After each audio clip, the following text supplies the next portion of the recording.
देखिए, आज की क्लास में हम लोग पढ़ने वाले हैं टेंस। अब आप कहिएगा सर टेंस तो हम बचपन से पढ़ते आ रहे हैं, आप हमको नया क्या पढ़ाइएगा। तो नया अगर आपको जानना है और अगर आपको ये फील करना है कि हमको बचपन से कुछ अलग पढ़ना है, तो आप इस वीडियो के अंत तक बने रहिएगा और जैसे ही वीडियो खत्म होगा तो आपको यकीनन यकीन हो जाएगा कि इस वीडियो में और इस क्लास में हमने जो टेंस पढ़ा है वो वाकई सभी वीडियो से और सभी क्लास से अलग पढ़ा है। क्या होने वाला है टेंस में वो सारा कुछ आपको हम बताएंगे और लास्ट में कुछ इसका टिप्स एंड ट्रिक्स भी बताएंगे। तो बहुत ज्यादा काम का चीज है, ऐसा चीज जिसको आप थोड़ा सा देख लीजिएगा, समझ लीजिएगा। टेंस का पहचान हो या फिर स्ट्रक्चर हो या फिर कोई भी चीज हो, आप जल्दी नहीं भूलिएगा। हालांकि ये जो सेशन आपका स्टार्ट हुआ है टेंस का, ये एक वीडियो में समाप्त नहीं होने वाला है। तो अगर आप टेंस को खूब बढ़िया से कंप्लीट करना चाहते हैं तो टेंस का एक एक लेक्चर जो है कि जब तक चलेगा तब तक आप देख लीजिएगा। और मुझे ऐसा लगता है कि 3 या 4 वीडियो में हम टेंस को खत्म करने का पूर्णतः प्रयास करेंगे। तो आपको अगर टेंस खत्म करना है और फाइनल टेंस खत्म करना है, इस बार ऐसा है कि इसके बाद कभी नहीं पढ़ना पड़े, तो आप इस वीडियो में बने रहिएगा, बहुत कुछ अच्छा आपको देखने को मिलेगा। तो देखिएगा, टेंस ये जो टॉपिक है जिसको आप 10 साल से पढ़ते आ रहे हैं, इसमें करना क्या है जी। बहुत बार पढ़े हैं लेकिन कंप्लीट कभी नहीं हुआ है, इस बार हम इसको कंप्लीट करने वाले हैं। देखिएगा, टेंस हमारा टॉपिक है और टेंस जो टॉपिक है अपने आप में इसको हम कह सकते हैं कि एक रूट है, ये एक खानदान है। इस खानदान का एक बहुत बड़ा जो है वारिस है टेंस। और टेंस के अंदर जो है कि इसके 3 पुत्र हुए हैं। टेंस के कितने पुत्र हैं जी? 3 पुत्र हैं। पहला जो पुत्र का नाम है उनका नाम है प्रेजेंट, और दूसरा जो पुत्र का नाम है उसका नाम है पास्ट, और तीसरा जो पुत्र का नाम है उसका नाम है फ्यूचर। तो आप कहिएगा सर जी हम समझ गए, आप ये कहना चाह रहे हैं कि टेंस एक बहुत बड़ा आदमी है, बहुत बड़ा एक राजा है और इसके 3 पुत्र हैं। पुत्र का नाम क्या है जी? तो एक पुत्र का नाम है प्रेजेंट और एक का नाम पास्ट और एक का नाम फ्यूचर। अच्छा, अगर ये टेंस राजा है, अपने आप में बहुत बड़ा जो है कि ये राजा है, अगर ये टेंस राजा है तो इसके पुत्र है, 3 पुत्र है। अच्छा, इसके साथ और क्या है जी टेंस के पास? तो टेंस के पास कुछ संपत्ति है। संपत्ति में क्या है जी? तो टेंस के पास संपत्ति है इंडिफिनिट, टेंस के पास संपत्ति है कंटिन्यूअस, टेंस के पास संपत्ति है परफेक्ट, और एक और संपत्ति है परफेक्ट कंटिन्यूअस। इतना सारा संपत्ति है। होता क्या है जी कि टेंस का जो तीनों पुत्र है, एक बार की बात है कि टेंस का तीनों पुत्र, तीनों में हो जाता है झगड़ा, प्रेजेंट पास्ट और फ्यूचर में। और झगड़ा होने के बाद तीनों तय करता है कि अब हम लोग एक साथ नहीं रहने वाले हैं, अब हम लोग अलग अलग होने वाले हैं, हम लोगों को अलग अलग होना है। देखिए, एक चीज यहाँ पे टेंस जो राजा है उसका बहुत बड़ा जो है डिसीजन होता है कि अब आप लोग अलग हुइएगा, तो सीधे अलग नहीं हुइएगा, आप लोगों की संपत्ति का भी बंटवारा हम अपने हाथों से करेंगे। और इस प्रकार ये संपत्ति के बंटवारा होने का घोषणा किया जाता है।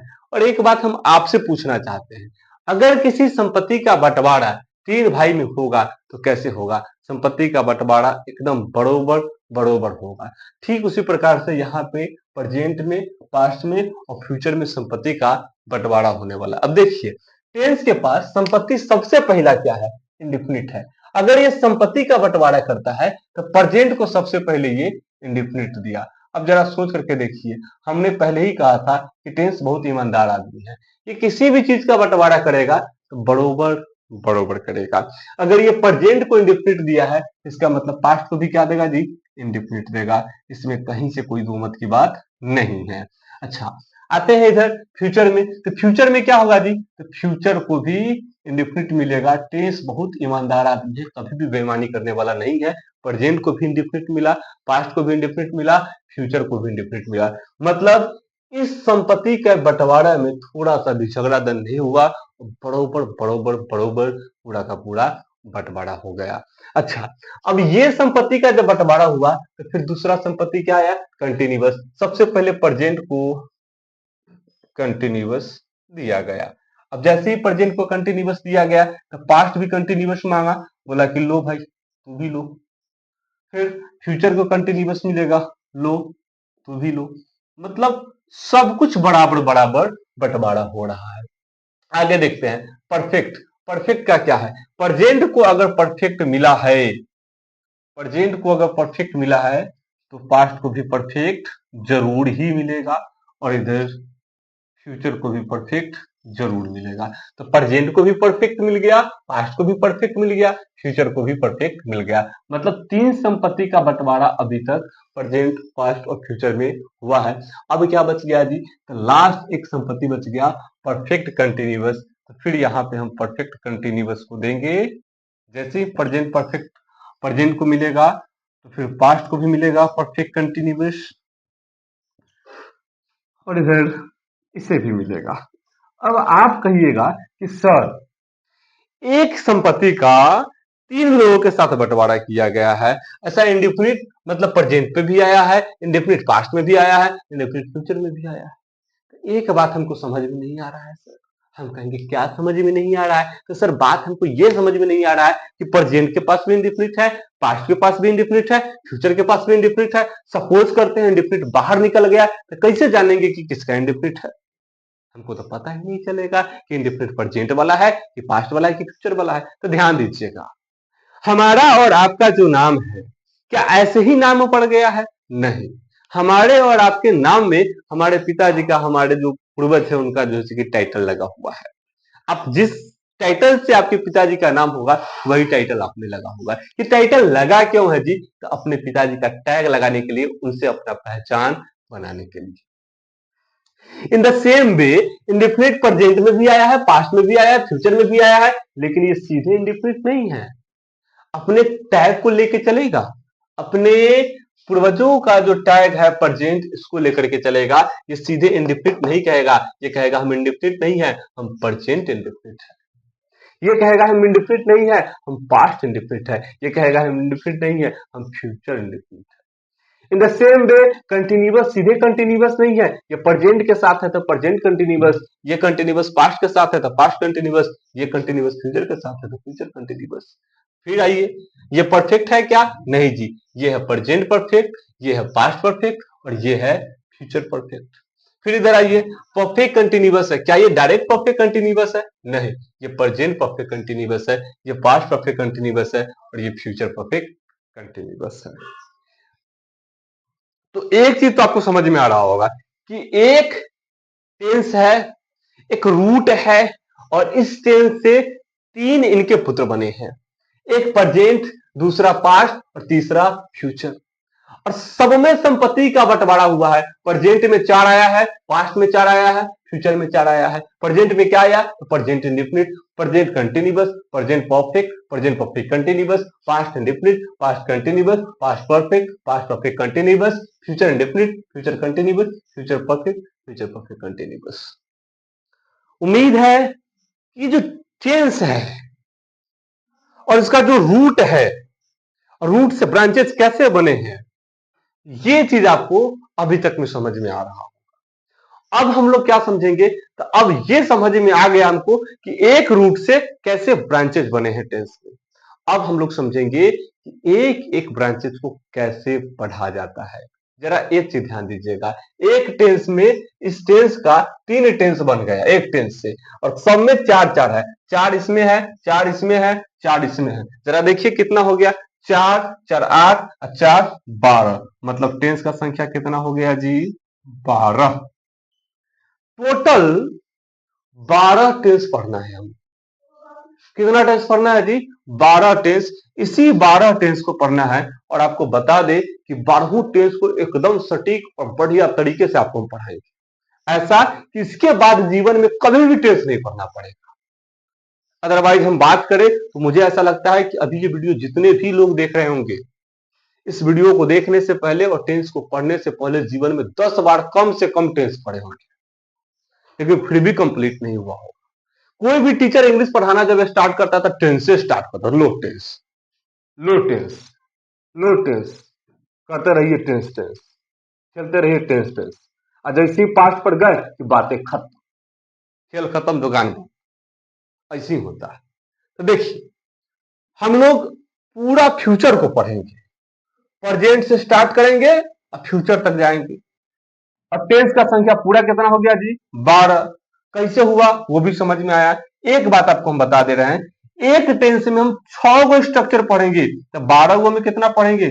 72। मतलब हम आपको 72 स्ट्रक्चर पढ़ाने वाले हैं।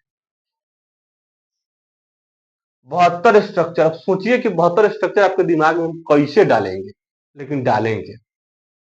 और आपको अपने दिमाग पे जोर भी नहीं देना है, आपको बस इतना करना है कि आपको वीडियो को स्टार्ट करके पढ़ लेना है, कल के भरोसे नहीं छोड़ना है। अदरवाइज जीवन में कभी भी कुछ नहीं कर पाइएगा, और मजबूरी में वही कीजिएगा जो आप कभी नहीं करना चाहते थे, मतलब मजदूरी कीजिएगा। तो ध्यान दीजिए, कंसिस्टेंसी में रहिए, रेगुलर पढ़िए। तो 12 टेंस है, और 12 टेंस को हम एक एक करके पढ़ना स्टार्ट करेंगे।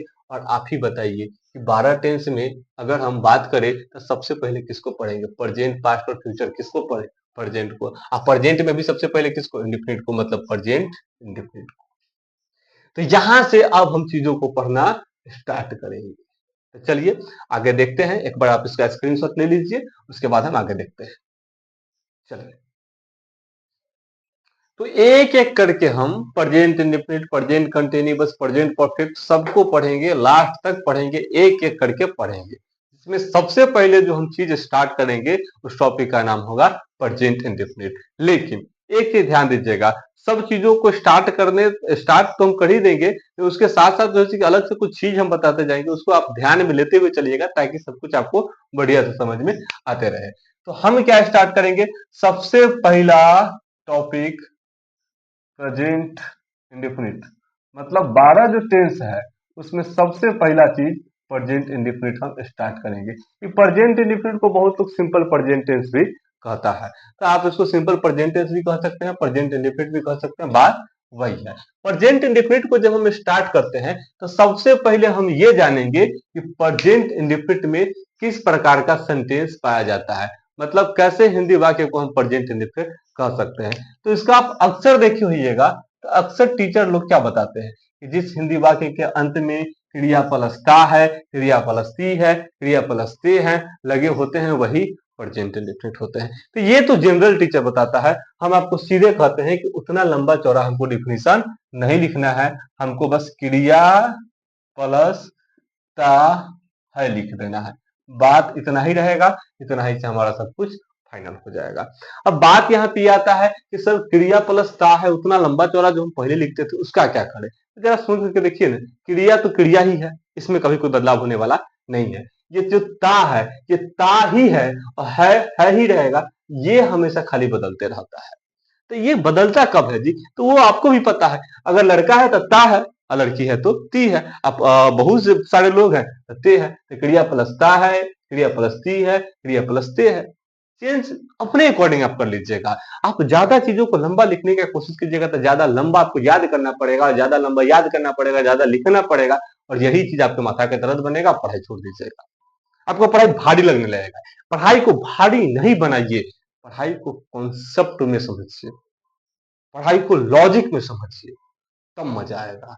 तो इसका पहचान है क्रिया प्लस ता है, मतलब क्या कि ऐसा सेंटेंस जिसमें क्रिया लगा रहेगा, क्रिया के बाद ता लगा रहेगा, उसके बाद है लगा रहेगा, तो समझ जाना है कि प्रेजेंट इंडेफिनिट है। ठीक है, कोई दिक्कत नहीं ना। इस प्रकार से अगर हम एक एग्जाम्पल लेते हैं, तो ऐसा एग्जाम्पल लेंगे जिसमें क्रिया भी लगा रहे, जिसमें ता भी लगा रहे, जिसमें है भी लगा रहा है, तो समझ जाना है कि वही प्रेजेंट इंडेफिनिट है। वो एग्जाम्पल हम लेते हैं, एग्जाम्पल है राम आम खाता है। ये एकदम इंटरनेशनल एग्जाम्पल लिए हैं, इससे आपको ज्यादा समझ में आ गया, क्योंकि ये शुरू से एग्जाम्पल चलता आ रहा है, इंटरनेशनल एग्जाम्पल। राम आम खाता है, इस सेंटेंस को जरा आप देखिए तो पता चलेगा कि क्रिया इसमें क्या है, खाना। क्रिया क्या है जी, खाना। खाना हम आपको बताए थे ना कि ऐसा शब्द जिसके अंत में ना लगा होता है वही क्रिया होता है, तो ये खाना है, अंत में ना लगा हुआ, आप कहिए सर ता लगा हुआ है, नहीं, अंत में ना लगा हुआ है। ओरिजिनल फॉर्म में ये खाना है, बदल दिए हैं रूप तब ये बन गया खाता, तो क्रिया हो गया खाना, और खाना के अंत में ता लगा हुआ है, क्रिया प्लस क्रिया खाना, और इसमें ता लग गया, तो क्रिया प्लस ता और है, मतलब ये जो सेंटेंस है क्रिया प्लस ता है पे बैठा हुआ है, मतलब ये सेंटेंस प्रेजेंट इंडेफिनिट है। अब देखिएगा, केवल यही सेंटेंस हो सकता है क्या, नहीं, इसके अलावा भी कुछ सेंटेंस हो सकते हैं, जैसे कि वह अंग्रेजी पढ़ता है, ये भी हो सकता है। अब इसमें भी देखिए, पढ़ना क्या है जी? क्रिया। इसी के अंत में लग गया ता और है, तो क्रिया प्लस ता है। ये भी हमारा हो गया प्रेजेंट इंडेफिनिट। और क्या हो सकता है जी? और क्या हो सकता है जी? रोहन अंग्रेजी सीखता है। इस सेंटेंस को देखिए, यहाँ भी वही हाल है।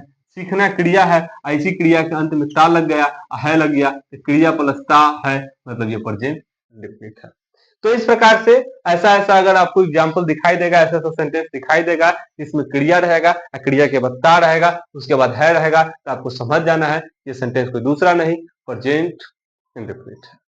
ये सारे के सारे सेंटेंस क्या है जी? Present indefinite. अच्छा, एक बात और, अगर कोई सेंटेंस प्रेजेंट इंडेफिनिट है तो क्या ऐसा इतना से ही काम हो सकता है? तो नहीं, सेंटेंस को बहुत तरीके से तोड़ा जा सकता है, सेंटेंस को बहुत तरीकों से घुमाया जा सकता है। आप सीधे यही सीख लीजिएगा, किसी के सामने जाइएगा, कहिएगा कि हम प्रेजेंट इंडेफिनिट पढ़ लिए, तो आप फंस जाइएगा।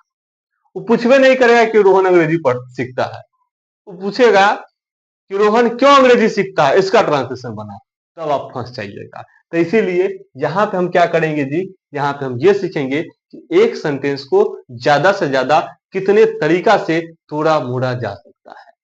तो एक सेंटेंस हम देखते हैं, राम आम खाता है, इसी को हम ज्यादा से ज्यादा तोड़ करके देखते हैं। राम आम खाता है, ये एक सेंटेंस है, एक नंबर सेंटेंस। इसको हम तोड़ करके देखते हैं। आपको बता दे कि एक सेंटेंस को कोई भी आदमी कितना भी ज्यादा तोड़ने का प्रयास करेगा तो 6 तरीका में तोड़ सकता है, 6 तरीका से ज्यादा तरीका में तोड़ा नहीं जा सकता है। जैसे कि एक तरीका हो गया राम आम खाता है, और दूसरा राम आम नहीं खाता है, ये दूसरा हो गया। ठीक है। अच्छा, पहला दूसरा सेम है, क्यों? क्योंकि राम आम खाता है और राम आम खाता है, दोनों एक ही जैसा है। फर्क यह है कि पहला पॉजिटिव है और दूसरा में नहीं लग गया। तो एक पॉजिटिव है राम आम खाता है और दूसरा निगेटिव है राम आम नहीं खाता है। तो पहला दूसरा हमारा हो गया सेम। अब आते हैं, जैसे पहला और दूसरा सेम है वैसा ही तीसरा चौथा सेम होगा, जोड़ा बनाएगा, दुओ का जोड़ा, फिर दुओ का जोड़ा, फिर दुओ का जोड़ा। तो पहला दूसरा एक जोड़ा में चल गया, राम आम खाता है, राम आम नहीं खाता है। तीसरा क्या होगा जी? तो तीसरा में हम क्या पहले लगाएंगे? क्या राम आम खाता है, ये हमारा हो गया, ये तीसरा हो गया। तो चौथा क्या होगा जी? आपको बता दे कि ऊपर पहला पहला जैसा सेंटेंस था वैसा ही दूसरा था, खाली निगेटिव नोट लग गया था, नहीं लग गया था।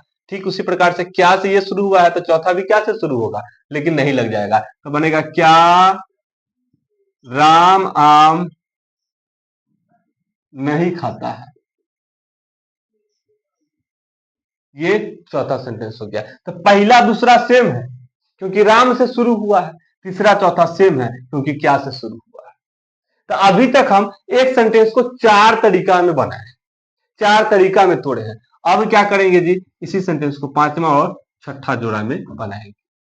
पांचवा क्या बनेगा जी? राम का राम ही रहने देंगे और बीच में क्यों लगा देंगे, राम क्यों आम खाता है, ये पांचवा हो गया।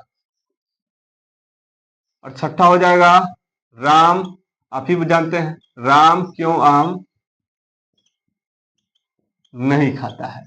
तो इस प्रकार से आप देख रहे हैं कि एक जो सेंटेंस है, इस एक सेंटेंस को हम 6 तरीकों में बदल दिए। राम क्यों आम नहीं खाता है, इसमें क्वेश्चन मार्क जरूर लगाइएगा, क्वेश्चन मार्क अगर नहीं लगेगा तो ये गलत हो जाएगा। जैसे कि मेरे से मिस्टेक हुआ है, आपसे मिस्टेक नहीं होना चाहिए। तो इस प्रकार से हम एक सेंटेंस को कितना सेंटेंस में बना सकते हैं? 6 सेंटेंस में। सिंपल सी बात है, दो दो दो का जोड़ा होना चाहिए। राम आम खाता है, इसी का निगेटिव राम आम नहीं खाता है। क्या राम आम खाता है, इसी का निगेटिव क्या राम आम नहीं खाता है। राम क्यों आम खाता है, इसी का निगेटिव राम क्यों आम नहीं खाता है। तो इस प्रकार से एक सेंटेंस को 6 अलग अलग तरीकों से बनाया जा सकता है। तो इधर भी अगर आप बनाइएगा, वह अंग्रेजी पढ़ता है तो क्या बनेगा 6 गुण, वह अंग्रेजी पढ़ता है, वह अंग्रेजी नहीं पढ़ता है। क्या वो अंग्रेजी पढ़ता है, क्या वो अंग्रेजी नहीं पढ़ता है। वह क्यों अंग्रेजी पढ़ता है, वो क्यों अंग्रेजी नहीं पढ़ता है। तो ऐसे करते करते आपको 6 सेंटेंस बनाना है। रोहन अंग्रेजी सीखता है, इसको भी अपनाइएगा तो 6 गो बनेगा। रोहन अंग्रेजी सीखता है? रोहन अंग्रेजी नहीं सीखता है। क्या रोहन अंग्रेजी सीखता है? क्या रोहन अंग्रेजी नहीं सीखता है? रोहन क्यों अंग्रेजी सीखता है? रोहन क्यों अंग्रेजी नहीं सीखता है? यहां तक अगर आप आ गए हैं तो आपको लग रहा होगा कि सर जी सही में मजा आ रहा है। तो मजा आ रहा है तो वीडियो को लाइक कीजिएगा, बीच में है आप, वीडियो को यहीं पे लाइक कर दीजिएगा, कहीं जाइएगा नहीं। और आगे अब देखते हैं क्या कैसे होगा। तो अभी तक हम लोग क्या जाने हैं? अभी तक हम टेंस जाने हैं, टेंस के पार्ट को पढ़ रहे हैं, उसके पहचान को पढ़ रहे हैं, पहचान से एग्जाम्पल पे आ गए। अगर एक सेंटेंस का 6 गो सेंटेंस बन गया, इसका मतलब ये हुआ कि इसका 6 गो इंग्लिश होगा। इसका इंग्लिश अलग, इसका अलग, इसका अलग, इसका अलग, इसका अलग, इसका अलग। हिंदी अगर 6 गो है तो इंग्लिश भी क्या होगा? 6 गो होगा, 6 गो ट्रांसलेशन होगा। 6 गो जब ट्रांसलेशन बनेगा तो इसका मतलब ये हुआ सर 6 गो फार्मूला पर 6 गो ट्रांसलेशन बनेगा। पहला जो ट्रांसलेशन है इसका फार्मूला होगा, फिर दूसरा का अलग फार्मूला होगा, तीसरा का अलग, चौथा का अलग, पांचवा का अलग, छठा का अलग। 6 गो हिंदी है तो 6 गो ट्रांसलेशन, मतलब 6 गो फार्मूला चाहिए, जिसको हम लोग फार्मूला नहीं, हम लोग स्ट्रक्चर कहते हैं। मैथ में है तो फार्मूला, इंग्लिश में है तो स्ट्रक्चर, सिंपल है।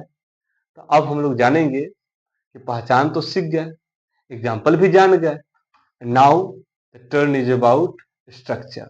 हम ये जानेंगे कि स्ट्रक्चर को कैसे मैनेज किया जाता है। तो स्ट्रक्चर ही बहुत बड़ा खेल होता है, स्ट्रक्चर को समझना बहुत ज्यादा जरूरी होता है। स्ट्रक्चर को यदि आप समझ गए तो टेंस का खेल है आपका था स्ट्रक्चर के बारे में। तो अब स्ट्रक्चर जानेंगे, और स्ट्रक्चर ही मेन होता है। अगर कोई टीचर आपको स्ट्रक्चर ढंग से पढ़ा दे रहा है तो समझिए वही टेंस सही पढ़ाया है, नहीं तो कोई टेंस सही आपको नहीं पढ़ाया है। नहीं तो टेंस पढ़ाने के लिए तो कोई भी स्टार्ट कर देता है। कौनो मास्टर आता है तो सबसे पहले टेंस से स्टार्ट करता है, कहता है कि हम इंग्लिश मास्टर है, टेंस पढ़ो हमरा से। नहीं, टेंस पढ़ाने से पहले 2 महीना अगर आप मेरे से ऑफलाइन में पढ़िएगा तो 2 से 3 महीना आपको खाली हम बेसिक के क्लास पढ़ाएंगे। टेंस 3 महीना बाद स्टार्ट करेंगे अगर हम मेरे से ऑफलाइन पढ़िएगा तो ये सारा चीज होता है। टेंस से कोई हल्का सब्जेक्ट नहीं होता, हल्का टॉपिक नहीं होता है, इसको जस्ट शुरू में ही स्टार्ट नहीं किया जाना चाहिए मेरे ख्याल से।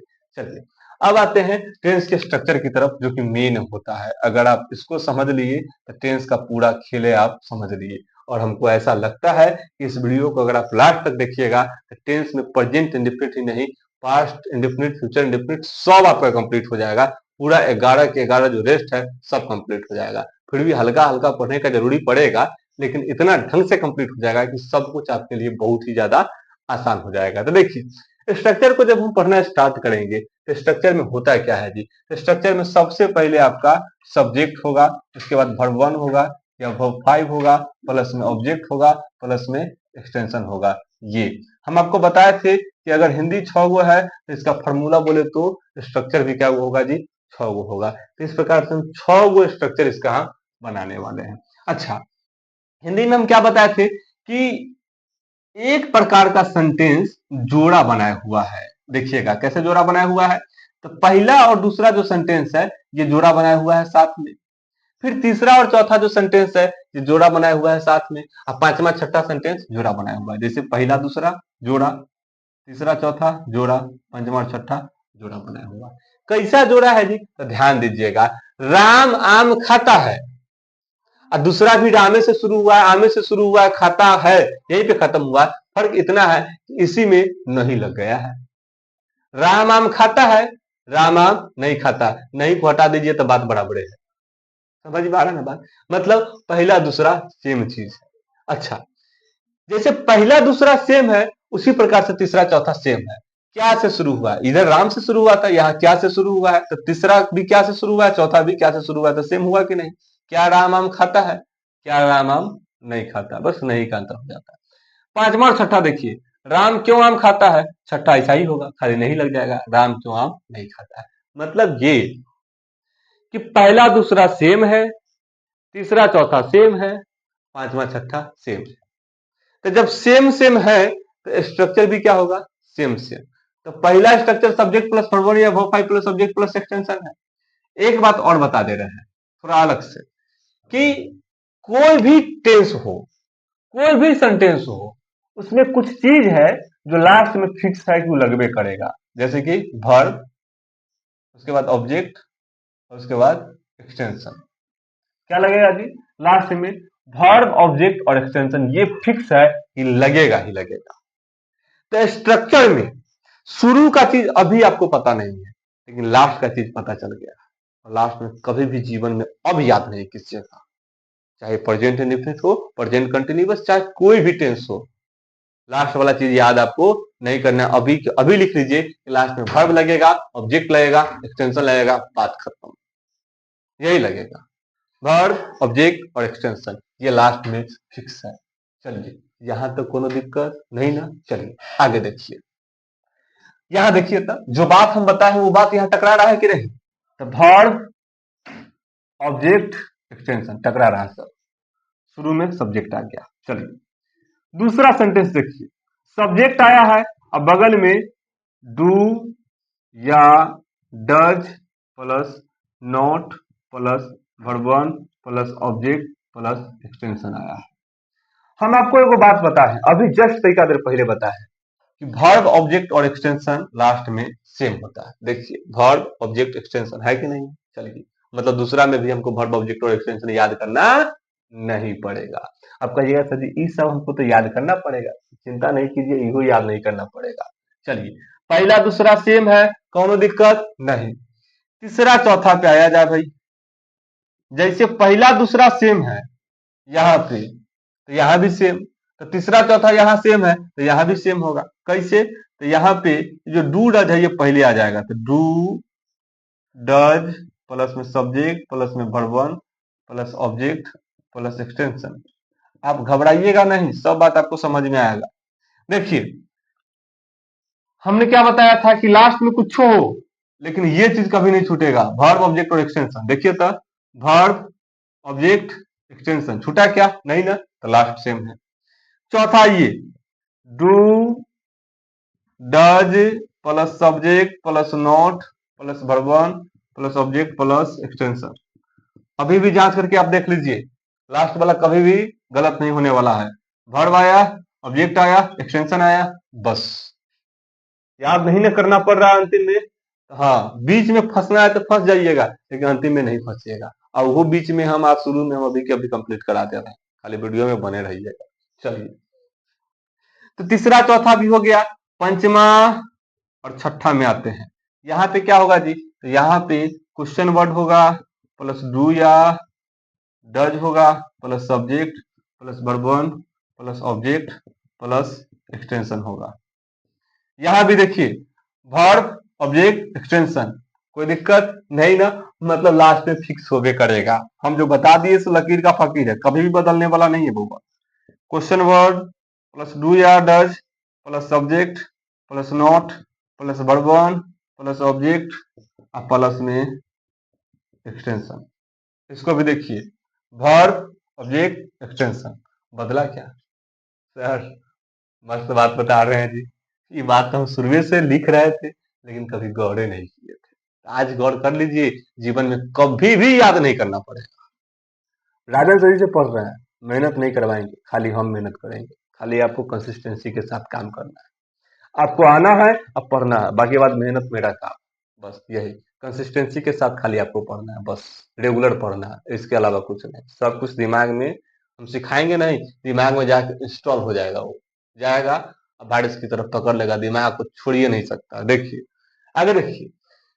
तो हम बताए क्या है कि वर्ब है, ऑब्जेक्ट है, एक्सटेंशन है, ये कभी भी लास्ट में बदलने वाला नहीं है। क्या लास्ट में कहीं भी बदला है? नहीं।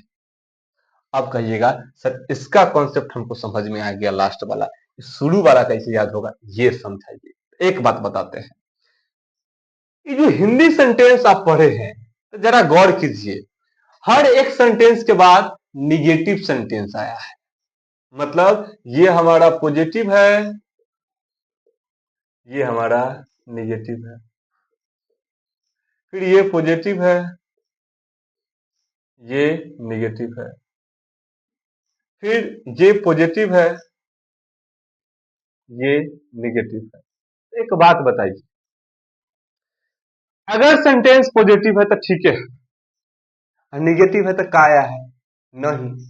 हिंदी में यही ना है, जितना निगेटिव सेंटेंस है देखिए, राम आम नहीं खाता है, ये निगेटिव है ना? क्या राम आम नहीं खाता? फिर निगेटिव है ना, राम क्यों आम नहीं खाता, मतलब निगेटिव सेंटेंस में नहीं आया है। और नहीं के लिए कोई स्पेशल वर्ड आएगा ना जी, तो जी हाँ आएगा। इंग्लिश में क्या होता है इसका स्पेशल वर्ड?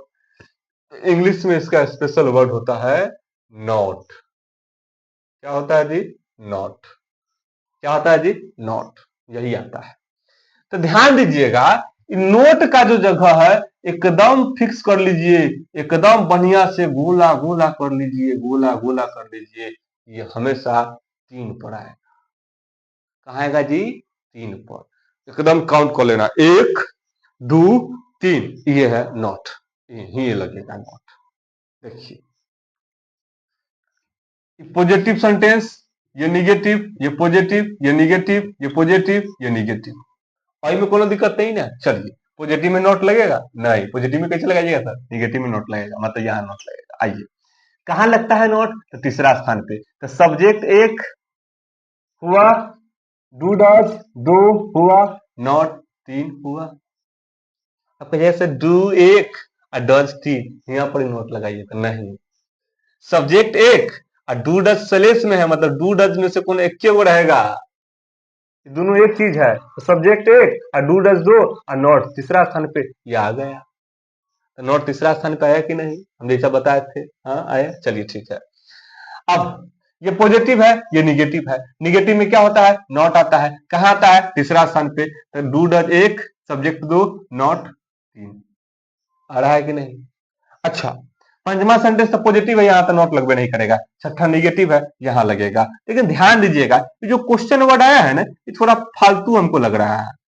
अब फालतू में आ भी जाता है, इसलिए हम इसको काउंट नहीं करेंगे। हम काउंट स्टार्ट करेंगे डू डज से। तो डू डज 1, सब्जेक्ट 2 और नॉट 3। बताइए अब सर जी, वर्ब ऑब्जेक्ट एक्सटेंशन लास्ट में तुमको याद करना ही नहीं था, ये तो आप याद करा दिए। इन नोटों याद करा दिए। सर जी मजा आ जाएगा अगर आप जो बचा हुआ है उसको भी याद करा दीजिएगा। चिंता नहीं कीजिए, हम उसका भी उपाय लाए हुए। इतना चीज तो कंप्लीट हुआ। अच्छा, अब आते हैं सब्जेक्ट के ऊपर कि इसको कैसे याद किया जाए। तो एक बात हम आपको याद दिलाते हैं, इस वीडियो से पहले वो वीडियो हम बनाए थे, इस क्लास से पहले वो क्लास हम बनाए थे। उस क्लास में, उस वीडियो में,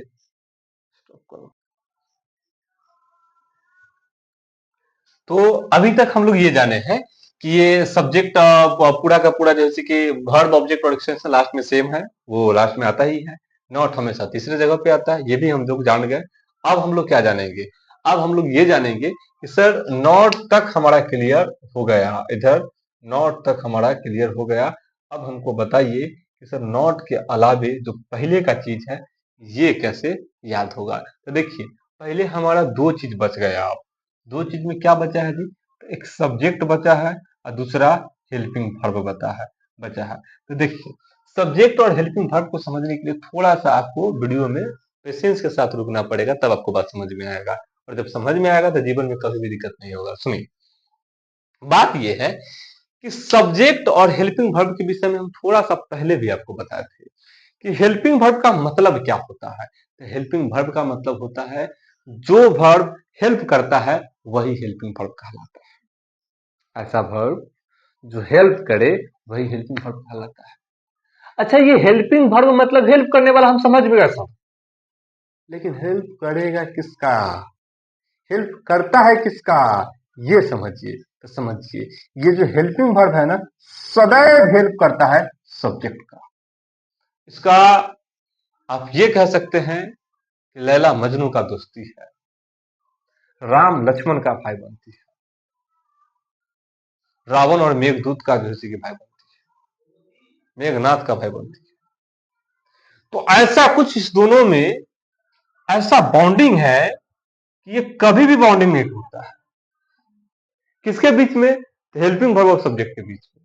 हेल्पिंग वर्ब ये कहता है कि मैं सदा हेल्प करूंगा और सब्जेक्ट का ही हेल्प करूंगा, किसी और का हेल्प नहीं करूंगा। और एक बात जान लीजिए, अगर कोई किसी का हेल्पर है तो वो सदैव उसके दाहिने नहीं तो बाएं रहेगा। अगर आप कहिएगा कि राजन सर हम आपका हेल्पर बनना चाहते हैं, तो खाली कह देने से थोड़ी ना होगा। हमारे सुख में और हमारे दुख में हमेशा हमारे साथ खड़ा रहना पड़ेगा, डट के खड़ा रहना पड़ेगा, तब आप जो है कि हमारा मित्र है, तब हमारा साथी है, तब हमारा हेल्पर है। वो काम यहाँ पे हेल्पिंग वर्ब करता है सब्जेक्ट के साथ। हेल्पिंग वर्ब कहता है कि मैं सदा हेल्प करूंगा सब्जेक्ट का, और इसीलिए सब्जेक्ट जहां भी जाता है हेल्पिंग वर्ब उसके साथ जाता है। कहीं भी ऐसा आप नहीं देखिएगा कि सब्जेक्ट का साथ छूट गया हेल्पिंग वर्ब से। सब्जेक्ट जहां रहेगा वहां के आसपास में हेल्पिंग वर्ब जरूर रहेगा। टेंस में मात्र दो ऐसे जगह है जहां पे हेल्पिंग वर्ब सब्जेक्ट के साथ में नहीं रहता है, बाकी वह सब जगह सब्जेक्ट के साथ हेल्पिंग वर्ब रहता ही रहता है। देखिए कैसे, तो देखिए, अच्छा एक चीज और, पहले हेल्पिंग वर्ब या सब्जेक्ट, तो ये हेल्पिंग वर्ब सीधे खाता है कि हमको कुछ नहीं लेना देना है, अगर सब्जेक्ट यहां रहेगा तो हम यहां आ जाएंगे, अगर सब्जेक्ट यहां रहेगा तो हम यहां आ जाएंगे। मतलब हम कंप्रोमाइज नहीं करेंगे, सब्जेक्ट कंप्रोमाइज नहीं करेगा। सब्जेक्ट को जहां मन वहां बैठे हम उसका हेल्प करेंगे, हम उसका मदद करेंगे। तो देखिए पहला और दूसरा जो सेंटेंस है इसमें सब्जेक्ट पहले आया है, और जैसे ही सब्जेक्ट आया है तो सब्जेक्ट के जस्ट बगल में कौन आएगा, हेल्पिंग वर्ब। हेल्पिंग वर्ब कौन है जी, डू डज, यही आ गया। तीसरा और चौथा सेंटेंस में देखिए डू डज पहले आया है, तो जरा सोचिए कि डू डज पहले आया है तो बगल में कौन होगा, सब्जेक्ट होगा ना भाई, हेल्पिंग वर्ब। पांचवा और छठा में देखिए क्वेश्चन वर्ड पहले आया है तो फालतू बात है, लिख दिए हैं, लेकिन बात हमारा डू डज से स्टार्ट हुआ है, तो डू डज एक, डू डज यहाँ पे एक, और बगल में सब्जेक्ट आ गया। देखिए एकदम गारंटी है कि पहला दूसरा सब्जेक्ट सेंटेंस में सब्जेक्ट पहले आएगा तो बगल में डू डज, तीसरा चौथा में डू डज पहले आएगा तो बगल में सब्जेक्ट, पांचवा छठा में क्वेश्चन वर्ड पहले आएगा, हालांकि इसको हम वैल्यू नहीं करते हैं, हमारा वैल्यू स्टार्ट होगा डू डज से, और डू डज जब यहां पर है तो बगल में क्या आएगा जी, सब्जेक्ट आएगा। अब आप मिला के देख लीजिए, इस पूरे 72 स्ट्रक्चर में मात्र ये ऐसा स्ट्रक्चर है जिसके साथ हेल्पिंग वर्ब नहीं आता है, वो और पास्ट इंडिफिनिट में है। तो सब्जेक्ट हेल्पिंग वर्ब नहीं आया तो वर्ब 1 या वर्ब 5 पहले सब्जेक्ट प्लस एक्सटेंशन। दूसरा मिलाइए, सब्जेक्ट बगल में हेल्पिंग वर्ब आएगा तो डू या डज, तीसरा सन पे not, verb 1 plus subject plus extension.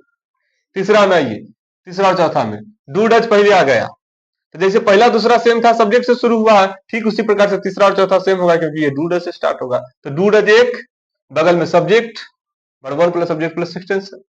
Do does बगल में सब्जेक्ट, तीसरा सन पे not, verb 1 plus subject plus extension. Question word start हो गया क्वेश्चन वर्ड से, लेकिन बात हमारा स्टार्ट कहां से होगा, ओरिजिनल में डू डज से। तो डू डज एक, बगल में subject, verb 1 plus subject plus extension. यहाँ पे क्वेश्चन वर्ड फालतू है, डू डज से स्टार्ट होगा, तो डू डज एक, बगल में सब्जेक्ट, तीसरा सन पे नॉट, वर्ब ऑब्जेक्ट और एक्सटेंशन। समझ में आ रहा है बात जी। लास्ट में वर्ब ऑब्जेक्ट और एक्सटेंशन सब में फिक्स है, तीसरा स्थान पे नॉट फिक्स है, उसके बाद सब्जेक्ट शुरू में तो डू डज बगल में, और डू डज शुरू में तो सब्जेक्ट बगल में। तो इस प्रकार से हमारा पूरा का पूरा स्ट्रक्चर है। उम्मीद है कि आपको ये प्रेजेंट इंडेफिनिट का पहचान, एग्जाम्पल 6 गो और इसका स्ट्रक्चर समझ में आया। अगर यहां तक आपको समझ में आ रहा है तो बहुत बढ़िया है, आप ट्रैक पे हैं, आपको यहां से सब कुछ समझ में आने वाला है। हालांकि ट्रांसलेशन हम इस वीडियो में नहीं बनाने वाले हैं, खाली फॉर्मूला बता दिए हैं, और फॉर्मूला पढ़ करके आपको लग गया होगा, मन गदगद हो गया सर, टेंस समझ में आ रहा है सर, अब स्ट्रक्चर जीवन में ऐसा लगा है कि जाल की तरह बुना हुआ नहीं है, क्लियर करके आप हमारा दिमाग में इंस्टॉल कर दीजिए।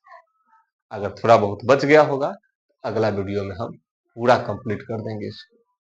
आज के लिए इतना ही रहने देते हैं। अगर आप यहाँ तक पहुंचे हैं तो इस बात के सबूत के लिए आप लाइक कर दीजिएगा और कमेंट में कुछ लिख दीजिएगा, ताकि हमको लगेगा कि आप वीडियो के अंत तक टिके हुए थे। आज के लिए इतना ही रखते हैं, मिलते हैं फिर नेक्स्ट कल के वीडियो में। धन्यवाद।